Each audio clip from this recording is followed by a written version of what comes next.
todos lados, en todas partes. Tenemos ya en la línea telefónica a la senadora Guadalupe Murguía Gutiérrez, quien nos hizo amablemente el favor de respondernos este llamado. Lupita, muy buenas tardes.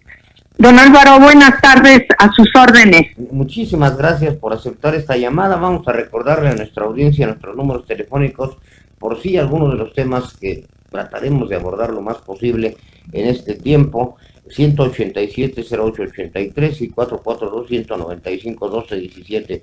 Lupita, vivieron horas cruciales con este asunto de la iniciativa para que discrecionalmente el presidente de la República pueda disponer de los recursos. Una situación que tensó y que puso al país pues prácticamente parado de pestañas, para decirlo de alguna manera, y se les daba a ustedes, los integrantes de la comisión permanente, de que si podrían ser los héroes o los villanos de la jornada. Así fue, como usted bien comenta, el presidente manda una iniciativa en donde puede manejar discrecionalmente los recursos del presupuesto.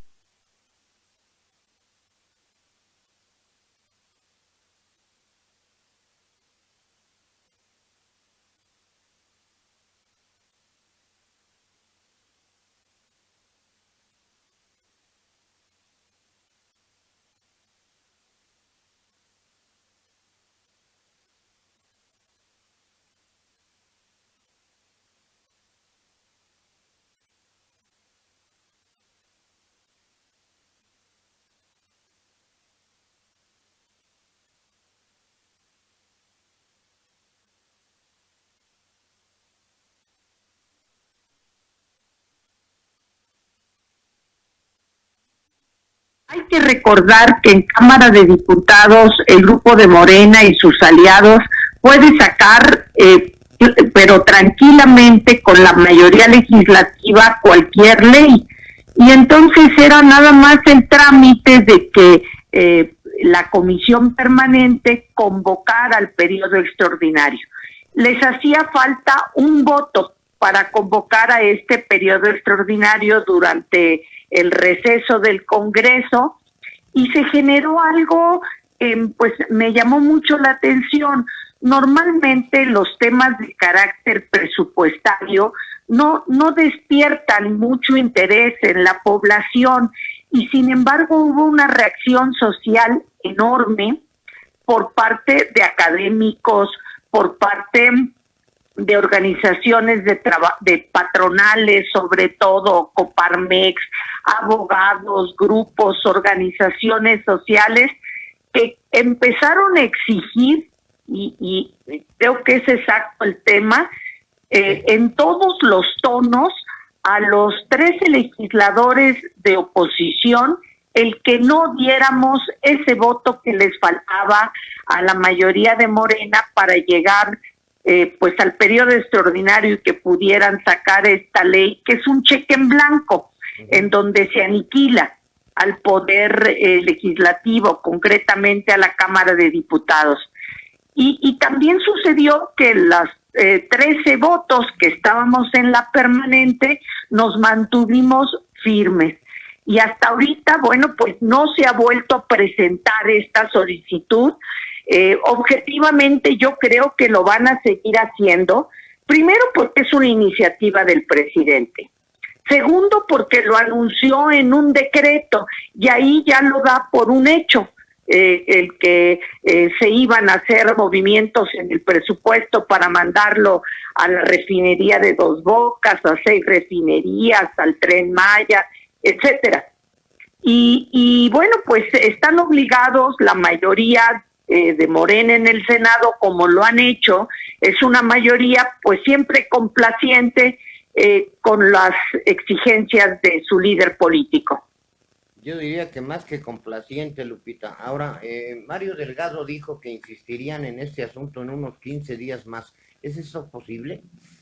Mire, cuando se dieron cuenta que no iban a obtener el voto que les faltaba, y que estaban atrapados en la opinión pública, porque además déjenme que le diga, les faltó una senadora del PT.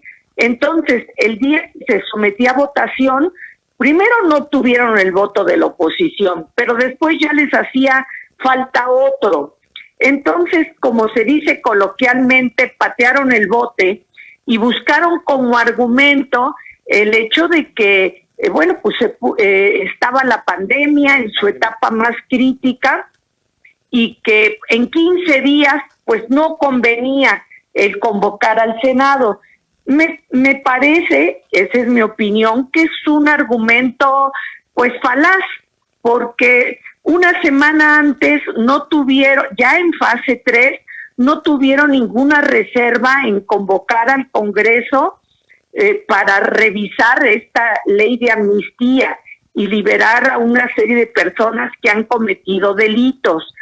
Y sabían que era la fase alta de la pandemia y, sin embargo, era el punto fundamental del orden del día en la permanente. Bien, entonces, durante todo este periodo ya no se volverá a tocar el tema, pero cuando regrese el periodo ordinario de sesiones, Lupita, pues será un hecho, ¿no? Que la lleven adelante. Eso es ganar una batalla que es muy representativa, sí lo creo. Y aquí mi pregunta sería a la inversa. ¿Había expectativa, interés y hasta temor de la sociedad, de los grupos que usted acaba de mencionar, senadora, de que ese voto de alguno de los partidos que son oposición, que ya lograron formar una oposición en el que está el PRI, Movimiento Ciudadano, etcétera, fuera convencido, vamos a decirlo entre comillas, a través de las diversas maneras que tiene el Estado, que ya la sabemos, para que no pasara esa ley? No podemos pensar a la inversa, Lupita, que en lugar de que la oposición esté tratando de convencer a alguno de ustedes, ya que usted forma parte de la permanente, en lugar de que traten de convencer a uno de ustedes para que logren esa mayoría, que este frente opositor se consolide y logre convencer a otros de Morena, porque ya hay gente, digo, el caso de Muñoz Ledo es muy claro, y por ahí puede ir desgranando. Germán Martínez también se ha manifestado en el mismo sentido. Ajá. Mire, yo creo que en el periodo de la permanente, que son estos 4 meses, va a haber la insistencia de volver a ir a un periodo extraordinario. Y estamos en el bloque de contención buscando mantenernos cohesionados y firmes en que no se conceda ese voto que hace falta.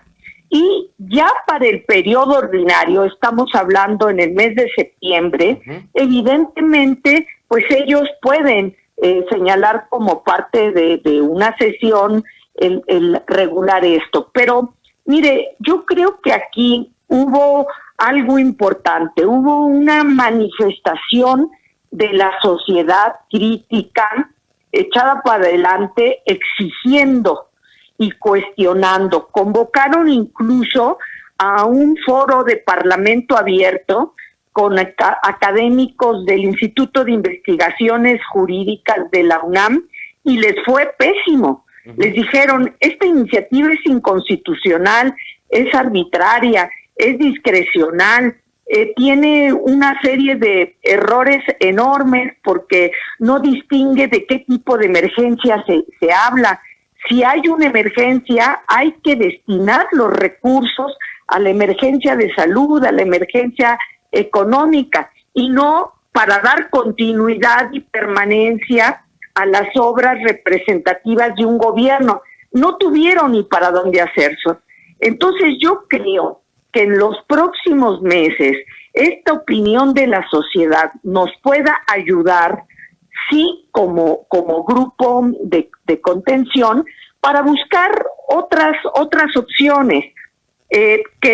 Lo ideal sería que el presidente retirara su iniciativa y que permitiera al Congreso construir nuevas alternativas para la reasignación presupuestal, en donde sí se respetara la Constitución y sí se destine no a la refinería de Dos Bocas, no al Tren Maya, sino a rescatar empleos, a dar todos los insumos médicos, a comprar para los médicos y el personal médico el equipo de protección que requiere, los respiradores que hacen falta, etcétera, ¿no? Sí, efectivamente, pues están llevando ustedes una lucha épica, vamos a estar muy atentos. Un compañero periodista de la Ciudad de México, Miguel Quintana, decía, la sociedad vamos a estar cuidando a cada uno de estos 13 diputados y senadores para que no los vayan a convencer. Entonces yo le pediría a Lupita, como nuestra representante que es de nuestro estado ante el Pacto Federal, pues que lejos de pensar en que ellos ganen ese uno que les hace falta, o dos o tres, por lo que acaba de mencionar, que se fuera construyendo el muro de contención en mayor medida para que no pase lo que ha ocurrido lamentablemente durante estos 18, casi 18 meses, en el que esta avasalladora mayoría de Morena, pues pase lo que al presidente se le antoje. Ya sabemos que es un presidente, y esto lo digo a título personal para no comprometerla a usted, que se pasa por donde sea las leyes del país. Sí, don Álvaro, tenemos que aprovechar este periodo en que estamos conteniendo ir al periodo extraordinario para buscar construir acuerdos. Además, déjeme que le diga, esta iniciativa que presenta el presidente es innecesaria. Ya la ley de presupuesto y responsabilidad hacendaria es bastante laxa desde mi punto de vista. Le da oportunidad al presidente de hacer reasignaciones presupuestales año con año. No es necesaria. No entiendo de verdad cuál fue el propósito del Ejecutivo de mandarla. A veces me parece que es como un distractor de la opinión pública. Si la pandemia está creciendo, si aumenta el número de personas contagiadas, fallecidas, de desempleo, de empresas que tienen que cerrar, pues van a una bombita de humo en este tema que nos ocupa toda la opinión pública y desvía la opinión. Yo a veces creo que el propósito ulterior de esto era precisamente eso, pero seguimos firmes en la voluntad de no irnos a periodo extraordinario y de construir acuerdos que permitan pues que estas reasignaciones se hagan conforme a la Constitución, conforme a derecho, y que se destinen para atender la urgencia que es la salud, la urgencia que es cuidar los empleos y los ingresos de las familias y cuidar que la economía esté en condiciones cuando esto pase de poderse ir reactivando, porque pues hay mucha población que vive al día y para la que este periodo ha sido verdaderamente doloroso. Sí, ¿no? Y lo será más conforme vengan los días. Lupita Murguía, me dicen que tenemos un minuto. Yo no quisiera dejar de preguntarle lo que ocurrió hoy con los empresarios que prácticamente los manda al diablo. ¿Qué opina usted sobre eso? Mire, es lamentable. El presidente ha dicho que cada quien haga su parte. El grupo de empresarios se reúne, hace propuestas, busca un gran acuerdo nacional, le pide al presidente que los escuche y la respuesta es, como diría el clásico, ni los veo ni los oigo. En estas condiciones, la recuperación va a ser más difícil y va a ser más lenta. Y desafortunadamente en esta situación estamos, pero tenemos que buscar alternativas. Ya la sociedad está rebasando al presidente por la derecha, por la izquierda, y tenemos que encontrar soluciones para salir adelante. Lupita, se me quedan muchas preguntas aquí sobre la mesa. Yo quisiera que el próximo jueves, ya hoy me dijo que no puede, pudiéramos conversar en el programa de análisis. ¿La comprometo para el próximo jueves de 6 a 7? Sí, cómo no, anoto esto, hago el compromiso con mucho gusto. Muchísimas gracias, senadora, pues a estar muy firmes y a luchar por este país y sus libertades. Así es, don Álvaro, con todo el compromiso de hacerlo. Muchas gracias, senadora. Buenas tardes. Hasta luego, que esté muy bien. Bien, pues un gusto platicar con la senadora Guadalupe Murguía Gutiérrez, pues al igual que su compañero de escaño, Mauricio Curi, se las